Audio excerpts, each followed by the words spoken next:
مسجد نبوی شریف میں جو واقعہ پیش آیا، مسجد نبوی شریف کا تقدس اس سے پامال ہوا۔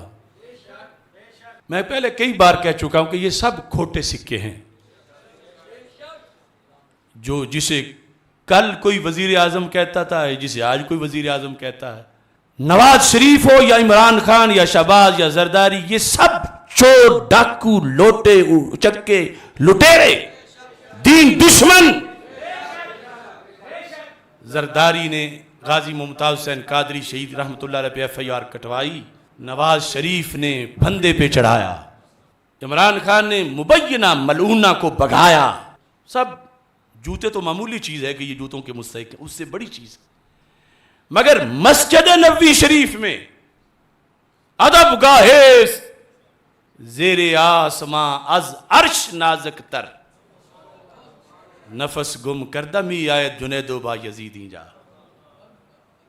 وہاں احتجاجی نعرے لگانا جو عمران خان کے حامیوں نے لگائے، یہ بہت بڑی جسارت ہے۔ سعودی حکومت کو بھی چاہیے کہ ان لوگوں کو دیکھ کر ان کے خلاف کارروائی کی جائے۔ یہ حدیث میں اس پر بھی پیش کرنا چاہتا ہوں، یہ بخاری شریف ہے، کتاب الصلاۃ ہے، صفحہ 126 ہے اور حدیث نمبر 470 ہے۔ حضرت صاحب بن یزید کہتے ہیں، کنت قائما فی المسجد، مسجد سے مراد ہے مسجد نبوی شریف، کہتے ہیں میں مسجد نبوی شریف میں کھڑا تھا، فحاسبنی رجل، تو مجھے ایک شخص نے اپنی طرف متوجہ کیا۔ اب ادب دیکھو، ایک تھا نا اس کا نام لے کے کہتے اے صاحب، یا صاحب تعال، یا کہتے شش، اس بندے نے کیسے؟ پر اس نے چھوٹی سی کنکری میری طرف پھینکی جس کی آواز نہیں تھی، معمولی سی، جتنا مثلا چنے کا دانہ ہوتا ہے، کہ میں دیکھوں یہ کہاں سے یہ کنکری چھوٹی سی آئی۔ حضرت صاحب بن یزید کہتے ہیں جب میں نے دیکھا فَنَظَرْتُ إِذَنْ عُمَرُ بْنُ الْخَطَّابِ رضی اللہ تعالیٰ، میں نے دیکھا تو وہ تو عمر بن خطاب رضی اللہ تعالیٰ عنہ تھے، جو مجھے بلانا چاہتے تھے کسی کام کے لیے، مگر نام لے کے آواز نہیں دی، اس طرح کر کچھ بولا نہیں۔ کہتے ہیں میں ان کے پاس جب پہنچا تو انہوں نے کہا کہ اذهب فأتنی بہذین، یہ دو بندے ہیں مسجد نبوی شریف میں، ان کو میرے پاس لاؤ، یہ یہاں خلاف ورزی کر رہے ہیں مسجد کی۔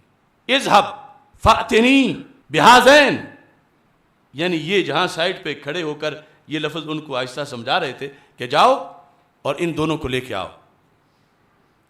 کہتے ہیں فجئتہ بہما، میں، یہ وقت وہ ہے جب حضرت عمر رضی اللہ تعالیٰ عنہ امیر المومنین تھے، کہتے ہیں میں ان دونوں کو لے کے آ گیا۔ جرم ان کا کیا تھا؟ کیا کیا تھا انہوں نے؟ یہ بے وقوف تو اتنی بلند آواز سے سیاسی احتجاجی اپنی نعرہ بازی کر رہے تھے، وہاں کیا ہوا تھا؟ کہتے ہیں جب وہ قریب آئے تو بندے اجنبی تھے، یعنی اگر مدینہ منورہ کے ہوتے تو امیر المومنین جانتے ہوتے، ساری عمر وہیں رہے ہیں اسلام لانے کے بعد، ہجرت کے بعد۔ آپ نے فرمایا من انتما، تم کون ہو؟ یعنی ظاہر ہے کہ تھے مسلم، نمازی، مسجد میں اچھی نیت سے آئے ہوئے، کوئی دہشت گردی کے لیے، تقدس پامال کرنے کے لیے نہیں آئے ہوئے تھے، اور پھر ظاہر ہے کہ کوئی تابعین ہوں گے۔ من انتما، تم کون ہو؟ اب سوال کا مطلب تھا کہاں سے آئے ہو، یا یہ کہا من این انتما، کہاں سے آئے ہو؟ قالا، ان دونوں نے کہا من اہل الطائف، ہم اہل طائف ہیں، طائف سے یہاں حاضری دینے آئے ہیں، اہل طائف ہیں۔ اب امیر المومنین کا فیصلہ سنو، فرمایا لو کنتما من اہل البلد لأوجعتکما، اگر تم ہوتے نا مدینہ منورہ کے تو میں تمہیں پکڑ کے کوڑے مارتا، یعنی اوجعتما کا جسمانی سزا دیتا، یعنی تم تک تو پھر ابلاغ ہو چکا ہوا نا تھا مدینہ منورہ کے، اس کے باوجود پھر اگر تم سے یہ غفلت ہوتی، تم ہو طائف کے، اگر تم اہل بلد یعنی اہل مدینہ میں سے ہوتے لأوجعتکما، میں تمہیں جسمانی سزا دیتا، لیکن اب چھوڑ رہا ہوں، تمہارا جرم کیا ہے؟ یہ لفظ دیکھو، اور یہ بھی بریلوی ہی صحیح پڑھ سکتا ہے، یعنی سنی عقیدے والا۔ کیا جرم کیا ہوا؟ فرمایا ترفعان اصواتکما فی مسجد رسول اللہ صلی اللہ علیہ وسلم، تم نے رسول اللہ صلی اللہ علیہ وسلم کی مسجد میں اپنی آواز کیوں اونچی کی؟ ترفعان اصواتکما فی مسجد رسول اللہ صلی اللہ علیہ وسلم، کہ سرکار کی یہ آگے وضاحت دیگر کتابوں میں ہے کہ آج بھی احکام وہی ہیں جو ظاہری حیات میں تھے، ادب کے تقاضے، اور تم نے آواز اونچی کی۔ یہ ہے مدینہ کی ریاست میں مدینے والے کا ادب۔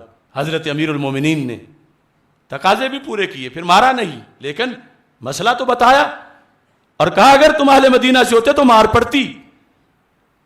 کیا ہے کہ ہلڑ بازی کی ہے ان کی طرح؟ نہیں، کوئی غیر ایمانی معاملہ کیا، یعنی کوئی دین سے ہٹ کر کوئی ایسا کام کیا نہیں۔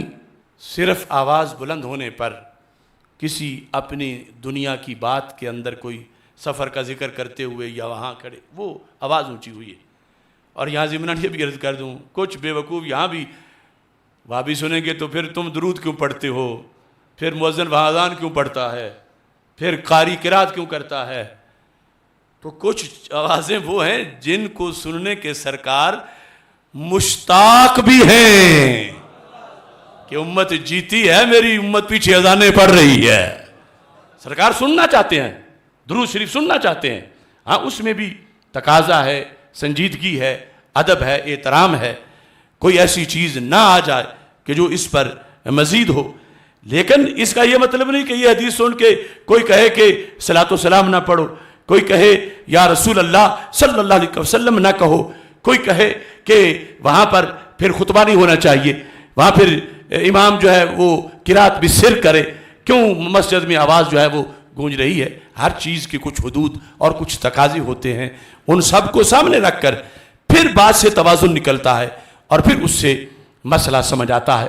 تو یہ جو بےہودگی ہوئی جنہوں نے پہلے کی، جنہوں نے اب کی، ہم اس کی پرزور مذمت کرتے ہیں اور یہ چاہتے ہیں کہ وہاں جیسے دیگر بہت سے ناجائز کام ہو رہے ہیں سعودی حکومت میں، اور حکومت ان ناجائز کاموں پہ پابندی لگائے، وہاں اس ناجائز پہ بھی پابندی لگائے، اور جن جائز پہ پابندی لگائی ان کو اس پابندی کو اٹھائے۔